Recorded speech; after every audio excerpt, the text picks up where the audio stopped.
Very often, once a guitar player gets good at notes and chords and has some facility strumming, one of the things that they are most impressed by when they hear it is fingerpicking, and they want to incorporate that into their playing. That's what we've been doing with the Jerry Snyder book so far. We've been doing what he calls fingerpicking strums. That's a background accompaniment style where you would be singing the tune while you played the chords with a fingerpicking pattern. Now we want to move on to another level where you add the solo. This is where you play like a piano player would, the melody independent of the bass and the chords. In this book we've mastered the alternate thumb and using the fingers in a rhythmic pattern in the chords. Now what we want to do is separate those fingers to play the melody. In our first song, Some Folks Do, he's going to give us 3 layers of development. This first one has the bass notes and the melodies all on beat. He'll separate the bass notes into that second layer we've talked about with the double alternation, and then he'll even syncopate. But in this first example, we have one alternation of the bass. It'll be the root and the third string on any chord you're on. Then we'll also add the melody on beat. Here you're playing through the chords, alternating your bass note from the root of the chord, on a C chord that's a 5th string, to the open G string. So we have C, my repeat sign says to C again, then the G or G7, back to the C, 5th string, 3rd string, my repeat sign says to do that bar again, and again. Then I just told you, repeat the G and repeat the C one more time. The C actually only has 3 beats in his arrangement. Here's the whole thing again. C chord, repeated, 1 bar of G7, and finish those 4 with a C. Next 4 bars, we start with C again, repeated, a bar of G7, and then C to end, just 3 beats. So, job 1, make sure you can do that while you look at your chords. Job 2, we'll play the tab. This is the melody. On beat 4 open E strings, the G note held for 4 beats, 2, 3, 4. On a G7 chord we'll have Fs, and the D. Remember when we learned that you have additional notes to the chord, we'll use our pinky. So this D note will be a pinky. F, open E to C. I'm jamming things in here. These open E's are a repeat of the beginning. The G again.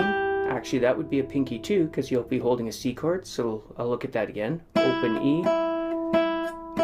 G for 3 beats. Hit 1 more at the end of the line. Then these Fs. D with the pinky. C. I'll clear that up and do it one more time. Open E. In the next bar, hold a G with your pinky for the full bar. Fs and the D, E's and C. Open E again, G with the pinky. On beat 4, hit it again, and then you go to this line, F, D, D, C. Now we have it all together. When you're learning these kinds of songs, what you should do is work on 1 bar or even half a bar for a while. We know we need our thumb doing this. With the first 2 thumbs, we'll play these fingers playing the open E string. I'll use M and then I finger. It doesn't really matter at first. Try to alternate them though. Don't stick to 1 finger right now. Okay, I'm good at that. C to G, each with an E note. Good. Well, I can do that twice in that bar. Try to memorize it.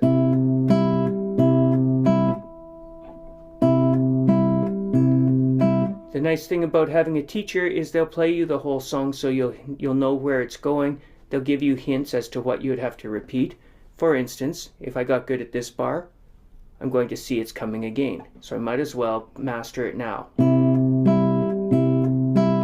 Here it is again. In the next bar, we put the finger on the G note, pinch that on beat 1, and then continue the bar with the bass notes. So try that. Pinch, and keep the bass. Pinch and bass. Why not try both bars now? You memorize the first maybe. E's, G, and bass.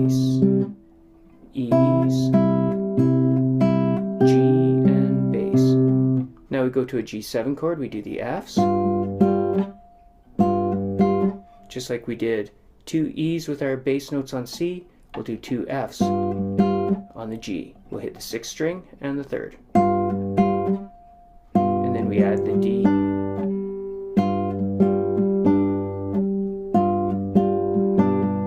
And one more bass to finish that bar. Here's everything so far. C with the E notes. G note, and you finish the bass. G7 with the D note. Then we're back to C's. E, E, C. Same motif as on the G7. It went F, F. It went F, F, D with a bass, and then C goes E, E, C with a bass. And we'll start again. E's. F's to D, E's to C. This bar we're already masters of. We already learned it before. And we already know how to play the G on the C chord from before. Pinch, bass, bass, pinch. Starting here again, we've got a bar we've already memorized. We add the G like we already know, but hit another one. And then we're off to G again. It's just like before. F, F, the pinches. The D. Oh, one more D though. So let's try the D part of the bar.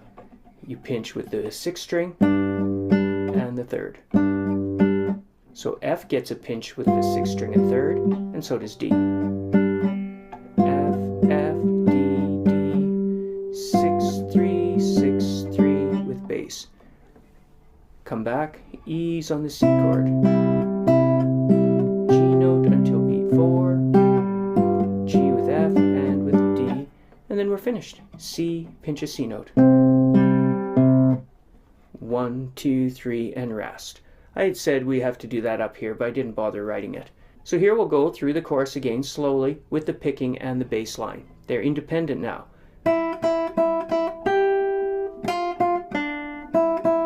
You're hearing that while you have the bass in the background.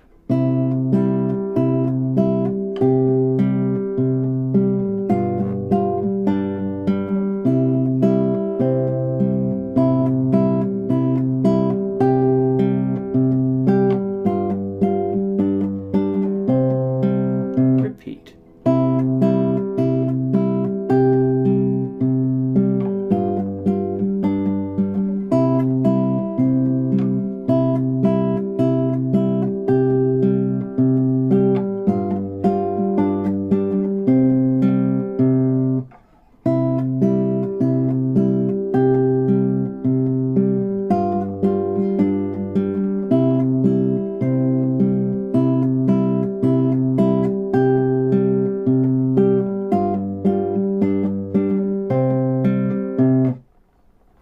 We're going to do several more songs at this level, and then we'll bump this up to his alternate bass idea, and then we'll bump it up to syncopation.